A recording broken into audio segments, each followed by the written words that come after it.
Arthur's April Fool. It was the last day of March.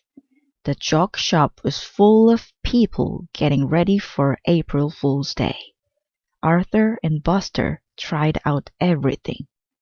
Buster bought sneezing powder. Arthur got a fake telescope that gave whoever looked through it a black eye. But Arthur didn't feel like playing jokes. He kept thinking about Binky Barnes. "Who is Binky Barnes?" asked Buster. "Picture King Kong.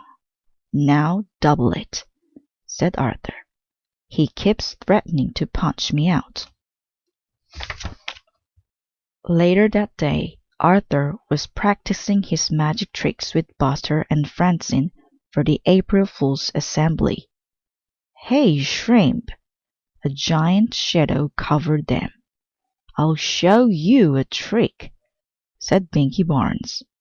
He grabbed Arthur's favorite pen and put it in his pocket. "Now you see it, now you don't," said Binky. "Hey, watch it," said Arthur, trying to look brave. "Why don't you make me?" said Binky, and walked away. "Pick on someone your own size," called Francine, "like Godzilla." "Wow," said Buster, "you were right. He's going to pulverize you." That night at dinner, Arthur hardly ate anything. He didn't finish his cheeseburger. He didn't even want any chocolate cream pie. "What's the matter with Arthur?" asked his father. "He's worried about getting pulverized," said D.W. "Maybe he's been watching too many outer space movies," said his mother. Later on, D.W. barged into Arthur's room. "Good night, Mr. Universe," she said. "Haven't you ever heard of knocking?" asked Arthur. "After you get pulverized, can I have your room?" she asked. "Bet it, D.W." When Arthur finally fell asleep, he had nightmares. The next morning, Francine offered Arthur a cookie. "Yuck," said Arthur. "This tastes like soap and toothpaste." "April Fool," laughed Francine. But Arthur was too worried to laugh. "I'll never remember my magic tricks for the assembly," he said. "Calm down," said Buster. "I'll be your assistant. I'll help if you get stuck." Arthur felt better. He could count on Buster. But just before the assembly, Buster got caught putting sneezing powder on Mr. Ratbun's desk. Instead of going to the assembly, Buster went to the principal's office. "I'll blow it for sure without Buster," thought Arthur. He walked into the auditorium. Who was sitting in the front row? Binky Barnes. This was going to be even worse than he thought.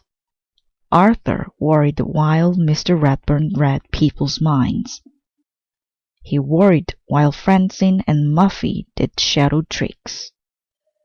And he worried while the chorus sang that old black magic.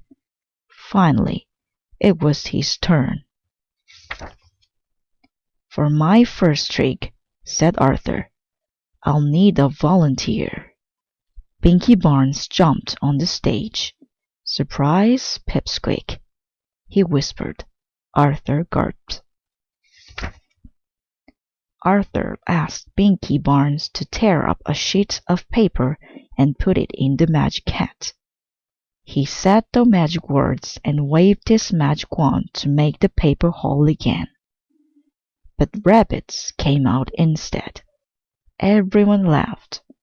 Arthur took a bow. By mistake, flowers fell out of his sleeve. Binky Barnes laughed harder than anyone. Then Arthur had an idea. He winked at Francine.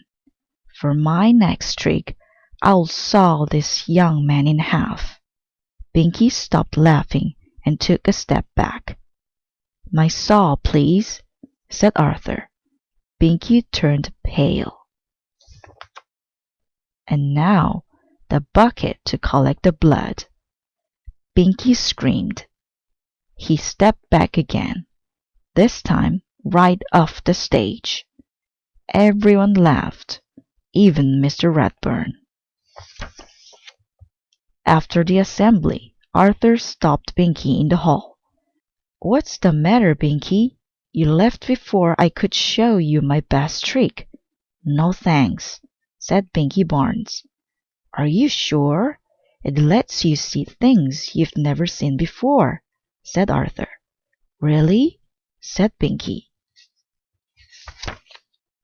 He grabbed the telescope and pointed it at Francine. I don't see anything. Of course not, said Arthur. You have to know the secret words. Tell me, said Binky. I can't, Arthur explained. They are so secret I have to write them down. Backwards. Do you have a pen? Sure, here, said Binky. Arthur wrote the words. Now go home. Hold the paper up to the mirror, and you'll be able to read the secret words. Thanks, Torp, said Binky as he ran out the door. Boy, that's your best trick yet, said Buster. You didn't get pulverized, and you made Binky Barnes disappear. What did you write? Asked Francine. April Fool,